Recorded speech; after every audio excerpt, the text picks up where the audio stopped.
नमस्कार सभी भाइयों को, मैं आप सभी का छोटा भाई साहिल।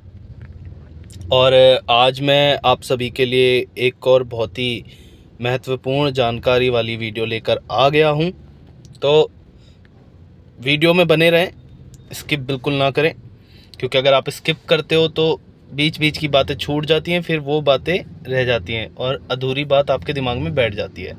तो अधूरी कोई भी चीज़ हो वो बेकार है, इसलिए प्लीज़ वीडियो स्किप मत करना। तो जो भी नए मेरे भाई आए हैं बड़े बड़े, तो वो चैनल को कर लें सब्सक्राइब, ठीक है। और अगर बाकी सभी लोगों को वीडियो अच्छी लगती है तो लाइक कमेंट ज़रूर कर दिया करो भाई, और ज़्यादा अच्छी लगती है तो शेयर भी कर दिया करो, मेरे को अच्छा लगेगा।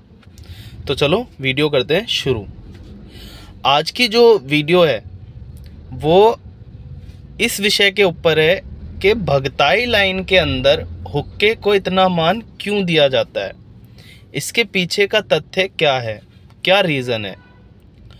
तो देखो, सबसे पहली बात, आप सभी ने देखा होगा कि कहीं ना कहीं आपने जब बख्ताई होती हुई देखी होगी तो वहाँ पर कुछ हो या ना हो, हुक्का आपको ज़रूर पाएगा, ठीक है। हुक्का आपको वहाँ ज़रूर पाएगा।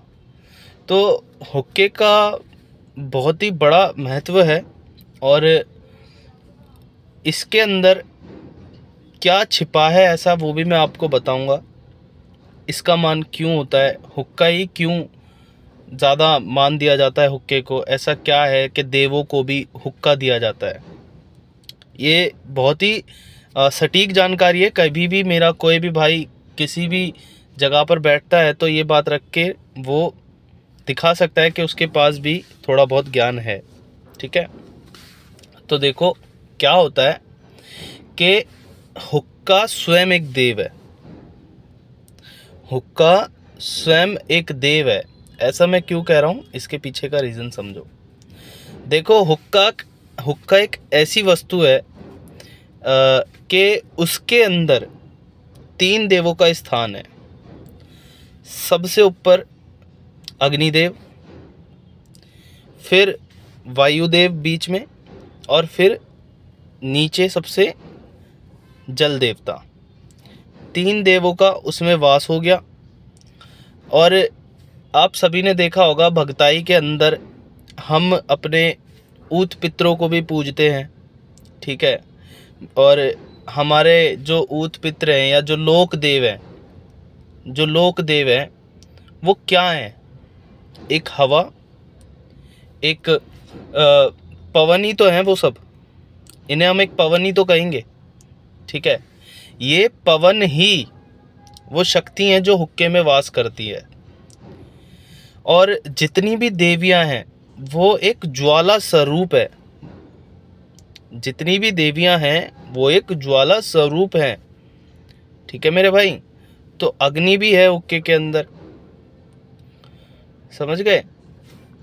और जल जो हुक्के के अंदर है वो आप सभी जानते हो कि जल से बड़ा इस जीवन में कुछ भी नहीं है। तो जल तो स्वयं ही एक बहुत बड़े देव हैं इस धरती पे, इस इंसानों के बीच में। तो इस हुक्के के अंदर 3 देव पहले से हैं। हमारे जिन जो देव हैं, जो ऊत पितर हैं, जो लोक देव हैं या देवियां हैं, वो भी एक पवन ही है, ठीक है। एक पवन ही है और कुछ नहीं है। तो और कई जगह आपने देखा होगा कि कई लोगों के ऊत पितर महाराज हुक्के का भी सेवन करते थे। तो हुक्का बहुत ही महत्वपूर्ण माना गया है। हुक्का ये नहीं कि ये कोई नशे की चीज़ है या इससे लोग इसको लगाकर गुड़ करके अपनी छाती फूंक रहे हैं या कुछ नशा कर रहे हैं, ऐसा कुछ भी नहीं है, ठीक है। हाँ, हद से ऊपर चीज़ तो भाई देखो हर चीज़ बेकार होती है। अगर कोई भी बंदा सुबह से शाम तक कम से कम 30 या 15 चिलम खींच रहा है या 10 चिलम भी खींच रहा है और कह रहा है मैं बाबा के नाम से पी रहा हूँ, तो वो बेकार है, ठीक है। वो तो फिर सच में बेकार है। हुक्का जो लगाया जाता है वो आप सुबह या शाम के समय 1 बार या 2 बार लगा सकते हैं। उसी में से 5 घूंट अपने देव के नाम के आप मार सकते हैं, ठीक है। और हुक्का ये देवी देवताओं का लगता है। इसमें 3 देव वास करते हैं हुक्के के अंदर मैंने आपको जैसा बताया, और हमारे ऊत पित्र महाराज और लोग देव या देवियाँ हमारी, ये भी एक पवन मात्र ही हैं, ठीक है। और इसमें पवन का वास है, ज्वाला का भी वास है, जल का भी वास है। हुक्का बहुत ही महत्वपूर्ण इसलिए माना गया है क्योंकि ये स्वयं एक देव स्वरूप ही है या देवी स्वरूप ही है। हुक्का बहुत बड़ा है, हुक्का इतना बड़ा महत्व रखता है अपने अंदर ही कि आप समझ नहीं सकते। कई लोग होते हैं कि देखा होगा कि हुक्के को होठ नहीं लगाया जाता, दूर से उसको खींचा जाता है। वो इसीलिए क्योंकि वो खुद भी एक देव स्वरूप ही है, ठीक है।